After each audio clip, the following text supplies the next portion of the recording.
Bagian 1 pembuka. Nama yang nempel banget. Halo Sobat Musik. Lo pernah gak sih mikir, kenapa band dengan musik yang keras, lirik emosional, dan nuansa digital kayak gini? Milih nama yang kalem banget, Linkin Park? Bukan, metal punch, digital reggae, atau yang sangar-sangar gitu ya? Malah Linkin Park. Kayak, nama taman kompleks perumahan. Tapi justru itulah yang bikin menarik. Yuk kita bongkar bareng asal-usul nama band yang meledak banget di tahun 2000-an ini. Bagian 2, awal band dibentuk. Sebelum jadi Linkin Park, band ini awalnya dibentuk sama Mike Shinoda, Brad Delson, dan Rob Bourdon. Nama awalnya Xero. Iya benar, Xero, pakai X. Tapi waktu itu belum ada Chester Bennington, dan belum sekuat formasi setelahnya.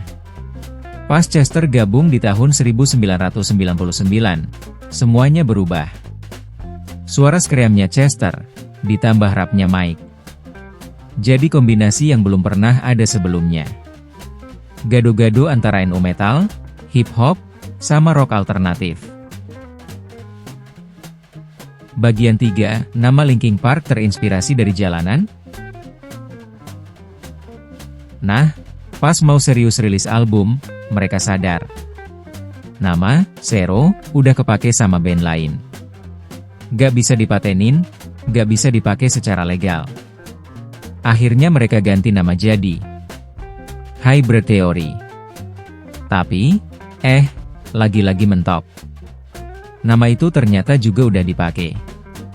Ya udah, album pertamanya dikasih judul Hybrid Theory aja, tapi nama bandnya harus ganti lagi.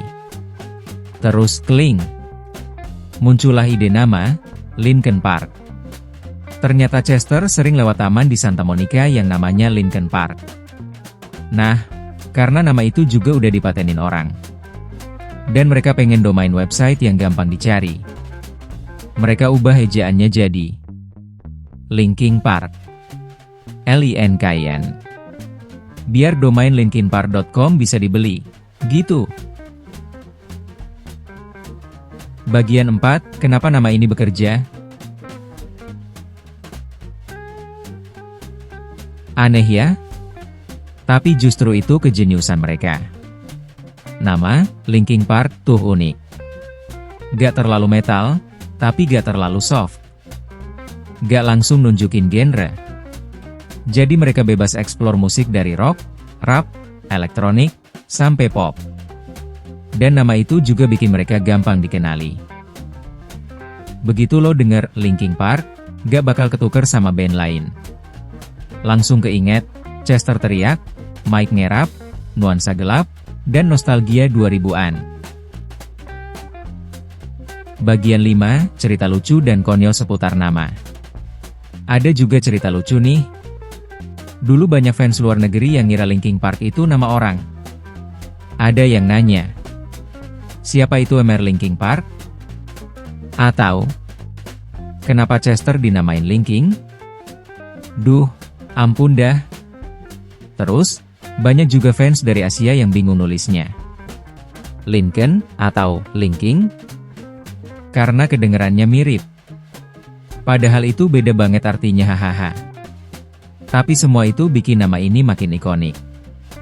Bukan karena artinya dalam, tapi karena kesederhanaannya.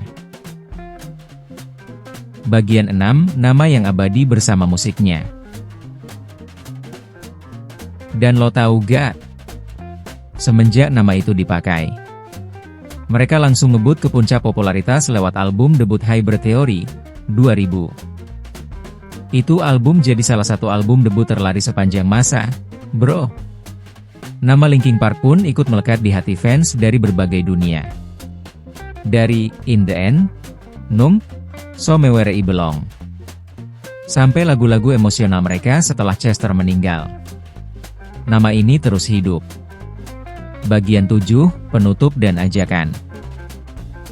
Jadi ya, kadang nama gak harus terdengar sangar.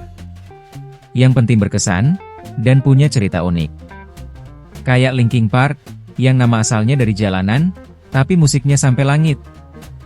Kalau lo suka cerita-cerita kayak gini, jangan lupa like, dan yes, subscribe, tulis di kolom komentar.